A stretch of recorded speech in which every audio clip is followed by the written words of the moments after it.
శుభోదయం. ప్రభువైన యేసుక్రీస్తు నామములో వందనాలు తెలియజేస్తూ పరిశుద్ధమైన దేవుని గ్రంథంలో నుండి ద్వితీయోపదేశకాండము 30వ అధ్యాయము 21వ వచనం.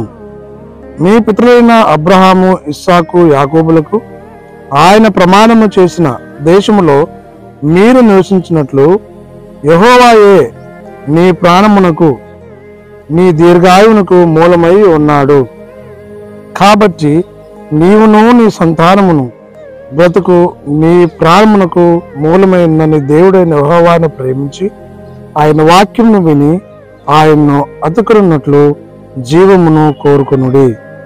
ప్రార్థన చేసుకుందాం. పరిశుద్ధుడా, ప్రేమ నమ్మకం తండ్రి, స్తోత్రాలు చెల్లిస్తూ వాక్యము ధ్యానించే ధన్యత ఇచ్చినందుకు మహిమ ఘనత ప్రభావం ఆరోపిస్తూ యేసయ్య నామంలో ప్రార్థించి అడిగి వేడుకొనుచున్నాము తండ్రి, ఆమేన్. దేవుడు రెండవ మారు తన నియమములను, నిబంధనలను, ఆజ్ఞలను, కట్టడములను శిష్యులైనటువంటి మోషే ద్వారా ద్వితీయోపదేశకాండంలో తెలియజేస్తూ రాయిస్తూ ఉన్నాడు. అబ్రహాము, ఇస్సాకు, యాకోబుల దేవుడు మాట్లాడుతూ ఉన్నాడు. ఆయన ప్రమాణం చేస్తే మాట తప్పని దేవుడు.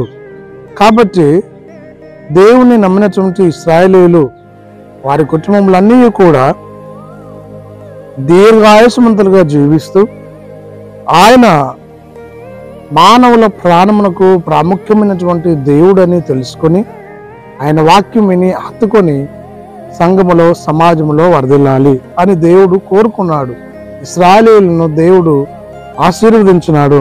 అంత మాత్రమే కాదు, కానీ ఆయన్ను ప్రేమించి ఆయన వాక్యం విని ఆయన్ను హత్తుకొని జీవమును కోరుకొనవలేను.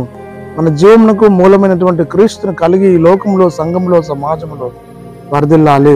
దైవోపదేశములను విని ఆశీర్వాదం పొందుకొని ప్రభువుని మహిమపరిచినట్లు పరిశుద్ధాత్మ దేవుడు మనందరికి తోడయండి, నడిపించి దీవించునుగాక.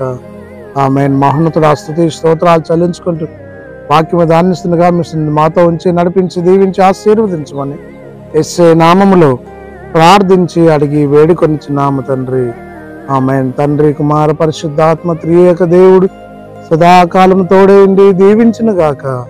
ఆమేన్.